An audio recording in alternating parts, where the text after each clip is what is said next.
सेटा गोटे पुओ कि 10टा पुओ आपण मान जानी से कथा कहीं भी जाना कहीं आजिकल झील मान। तो नमस्कार सांग मैंने जय जगन्नाथ। आशा कर बहुत भले थे खुशी थे बिंदास थे। तो प्रभु जगन्नाथ आपण मानक आपण परिवार को सब घंट घोड़े रखु। तो सांग मैंने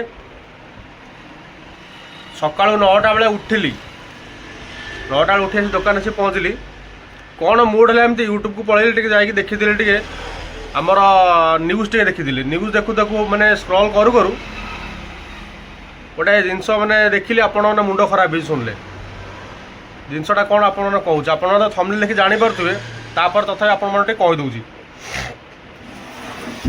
जिनसटा कौन ना बद घर में लभ हांसदा तांकर गर्लफ्रेंड किए सी सुसाइड कर देछंती। आपण मैंने कौन लगुच टे कमेंट कर जनइबे। मु तो कहबी मैंने बोधे ओडिशार बोधे यूट्यूब कौन टोटाल बोधे मैंने मे बी हाँ ओडिशार ठीक अच्छी बोधे नंबर 1 यूट्यूबर आ बोधे 1 नंबर हिरो किए से हूँ लभ हांसदा ठीक अच्छी। तो तांको ना नहीं एमती मिछ सत गपियाटा मुझे गणमाध्यम जो आलतू फालतू गणमाध्यमटा अच्छा बिना लाइसेंस प्राप्त तांकर गपिया संपूर्ण भूल। आपण मान मतामत कौन कमेंट बॉक्स में कहतु ए विषय आउ टे कथा आम जी गणमाध्यम जना पड़ी कि ना हूँ कौन सोलमी मुर्मू। तो ठीक अच्छे जदि से सुइसाइड कले सुइसाइड कर रिजनटा कौन आग प्रथम पुलिस ताको खोजिक बाहर करूँ। तो बाहर कर सारा पर जदि दोषी किए थी तो दोषी दंड दिज्व ता माने नुह जे बिना दोषरे बिना कारण जदि तार माने लभ हांसदा बोली एत बड़ यूट्यूबर आ ओडिशार हीरो को पुलिस अरेस्ट कर।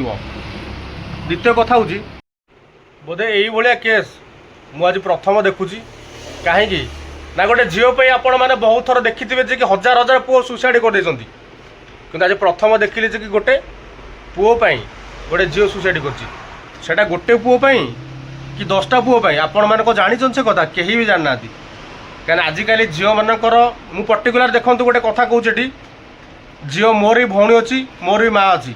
तो मुझे सबू झील को कहूनी पर्टिकुलर कईटा झील को कहूँ कईटा झील सबू झील आज बदनाम।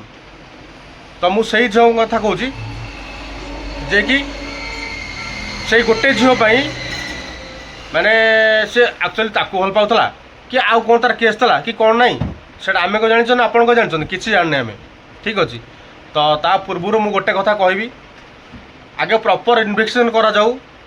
इन्वेस्टिगेशन कहीं करा जीवो ना से लव पाई सुसाइड कर कि ताको के ब्लैकमेल कला सुसाइड कर माने एई टाइप रे मु कहूची जे कि आगे प्रथम कथा हूँ लभ हांसदा को अपमान देवा पूर्व कि तांको बदनाम करा पूर्व फास्ट कथा गोटे कथा कहबी आगे इन्वेस्टिगेशन करा जाऊ आगे ता फैमिली बैकग्राउंड आरंभ कर सब जगह इन्वेस्टिगेशन करा जाऊ तापर बाहर को आसब। मु कहूनी जदि भी जड़े ये दोषी थी दोषी दंड मिलवा निहाती दरकार किंतु ए जगार कौन हो ना प्रत्येक जगह एटा नुआ केस नुह आज्ञा ये भाया केस बहुत बहुत आस बहुत बहुत जाइए आपण मैंने जानी एटा नुआ केस नुह किंतु आपण मैंने गोटे अनुरोध आपण मैंने सपोर्ट करूँ क्या न्याय को सपोर्ट करूँ अन्य को सपोर्ट केवे भी करूँ ना। गोटे कथा मार करेंगे तार फैमिली केस हो से झीर कि जेकोसी केस हो किए लभ हांसदा गर्लफ्रेंड जे कि सलोनी मुर्मू ना कौन नाटा कहली प्रॉपर्ली मोर मन पड़ूनी।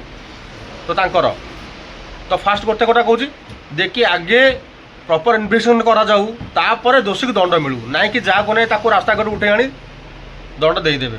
तो ठीक अच्छे मोर कहबार कथा एतिकी थला जे कि दोषी को दंड मिलू किंतु लभ हांसदा जदि दोषी था ताको दंड मिले दरकार किंतु एत बड़ ओडिशार से हीरो तांकर किसी दोष थी बोली मु केबे माने सपोर्ट करूनी तांकर दोष न थाई पारे ठीक है जदि भी थो दंड पाइबा दरकार कहले आपण मानू ना हेई पारे लभ हांसदा फसाइबा ये गोटे बड़ प्लान होइथिबो कार माने आपण माने भल भाव जानी जे कि रास्ता रे मंदिर कले ना पड़ो डैश कले भी ना पड़ो से आपण मैंने बहुत भलसे जानी पारे अपोजिशन मान विरोधी किए थी कहीं जेहेतु सी एत बड़ यूट्यूबर एत बड़ तर ना अच्छी लोक भी किसी लोक भी थे कहीं एत बड़ है कौन कला लोक भी माने जोटा कि ईर्षा जोटा सही न पारे भी ना को खराब करवा कि माने बदनाम दे करदे ये टाइप लोक थी दुनिया में बहुत भी लोक अच्छे आप जानी कई जन ऊपर को उठे गोड़ टाणवा ये टाइप लोक सब था। तो ठीक अच्छे ए वीडियो कर मुख्य लक्ष्य हूँ कौन ना मो तरफ मु कहबी ଲବ ହାଁସଦା ଜଣେ ମାନେ ସଚୋଟ ଲୋକ, ତାଙ୍କର କିଛି ବି ଦୋଷ ନଥିବ। ସେମିତି ମଣିଷ ମାତ୍ରାରେ ତ ଭୁଲ, ଯଦି ଭୁଲ ଥିବ, ଗୋଟେ ଝିଅର ଜୀବନ ଦେଇଛି, ଆମେ କାହାକୁ ବି ମାନେ ସପୋର୍ଟ କରିବାନି। ଯେହେତୁ ଠିକ୍ ଯେଉଁଟା ମାନେ ନ୍ୟାୟ ଯେଉଁଟା ସେଇଟାକୁ ଆମେ ଠିକ୍ ମାନିବା। ତ ଆଗ ପ୍ରଥମ କଥା ହେଉଛି ପୋଲିସ ପ୍ରପର ଇନଭେଷ୍ଟିଗେସନ୍ କରୁ। ପ୍ରପର ଇନଭେଷ୍ଟିଗେସନ୍ କରିସାରିଲା ପରେ ଯଦି ଦୋଷୀ ଥିବେ ତାହେଲେ ଦଣ୍ଡ ପାଇବା ନିହାତି ଦରକାର। ଆଉ ଯଦି ଦୋଷୀ ନଥିବେ ହଠାତ୍ ଏମିତି ତାଙ୍କ ନାଁକୁ ବଦନାମ କରିଦେବା, ଲୋକଙ୍କ ମନେ ଘୃଣା ସୃଷ୍ଟି କରିବା, ଏଇଟା ଗଣମାଧ୍ୟମର ସବୁଠୁ ବଡ଼ ଭୁଲ। ମୁଁ ପ୍ରଥମରୁ କହିବି ଗଣମାଧ୍ୟମ ଏସବୁ କରିବା ପୂର୍ବରୁ 100 ଥର ଭାବିବ, ତାପରେ ଲବ ହାଁସଦା ବିଷୟରେ ଗପିବ। ନହେଲେ ଲବ ହାଁସଦା ଏମିତି ଛୋଟ ଲୋକ ନୁହେଁ, ରାସ୍ତାର ସାଧାରଣ ଲୋକ ନୁହେଁ, ତାଙ୍କ ବିଷୟରେ ଗପିଦେବ। ଲବ ହାଁସଦାଙ୍କ ଗର୍ଲଫ୍ରେଣ୍ଡ ମରିଗଲା, ସୁଇସାଇଡ୍ କରିଦେଲେ, ଏ କଲେ ସେ କଲେ, ଏମିତି ଗପିବ। ଗପିବାକୁ ସାହସ ବି କରିବନି ପ୍ରଥମ କଥା, କାରଣ ଲବ ହାଁସଦା ନାଁ ନୁହେଁ, ଗୋଟେ ବ୍ରାଣ୍ଡ। ତ ଠିକ୍ ଅଛି, ଆଜିର ଭିଡ଼ିଓ ଏତିକି ଥିଲା। ଯଦି ଭିଡ଼ିଓଟି ଆପଣମାନେ ଭଲ ଲାଗିଛି ଦୟାକରି ଲାଇକ୍ ସେୟାର ସବସ୍କ୍ରାଇବ୍ କରିବାକୁ ଜମା ଭୁଲିବେନି। ପୁଣି ଦେଖାବା ଗୋଟେ ମୋବାଇଲ୍ ଆଉ ଫ୍ରେଶ୍ ଭିଡ଼ିଓରେ। ସେଥିପାଇଁ ବିଦାୟ ଦିଅନ୍ତୁ। ଜୟ ଜଗନ୍ନାଥ।